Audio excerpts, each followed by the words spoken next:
அது ஒரு சிறிய கிராமம். அந்த கிராமத்தில் வயதான ஒரு மனிதர் இருந்தார். அவர் யாருடைய அருகில் உட்கார்ந்து பேசினாலும் ஏதாவது ஒரு காரியத்தை குறித்து குறை சொல்லிக் கொண்டே இருப்பார். அவர் மகிழ்ச்சியாய் இருந்ததையோ சிரித்து மகிழ்ந்ததையோ இதுவரை யாரும் பார்த்ததில்லை.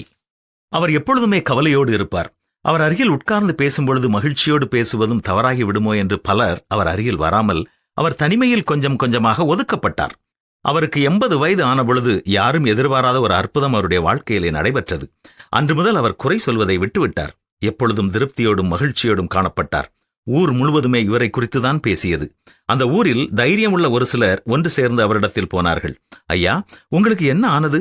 இதுவரை எப்பொழுதும் குறை பேசிக்கொண்டும் சந்தோஷத்தோடு இருக்கும் மற்றவர்களையும் துக்கப்படுத்திய நீங்கள் இப்பொழுது எப்படி இவ்வளவு சந்தோஷத்தோடு இருக்கிறீர்கள் என்று கேட்டார்கள். அதற்கு அவர் சொன்ன பதில் என்ன தெரியுமா? 80 வயது வரை சந்தோஷத்தை நான் தேடி அலைந்தேன். சொல்லப்போனால் நான் அதை விரட்டி கொண்டு இருந்தேன். அதனால் எந்த பயனும் இல்லை என்பதை இப்பொழுது புரிந்து கொண்டேன். இப்பொழுது சந்தோஷத்தை தேடுவதை விட்டுவிட்டு அனுதின வாழ்க்கையை அனுபவிக்க தீர்மானம் செய்தேன். எனவேதான் நான் இப்பொழுது இவ்வளவு சந்தோஷமாய் இருக்கிறேன் என்று கூறினார். நாமும் எப்பொழுதும் சந்தோஷமாய் இருக்க வேண்டும் என்றுதான் கடவுள் விரும்புகிறார். கர்த்தருக்குள் எப்பொழுதும் சந்தோஷமாக இருங்கள், சந்தோஷமாய் இருங்கள் என்று மறுபடியும் உங்களுக்கு சொல்லுகிறேன் என்று வேதம் நமக்கு அறிவுரை கூறுகிறது. சந்தோஷமாக இருப்போமா?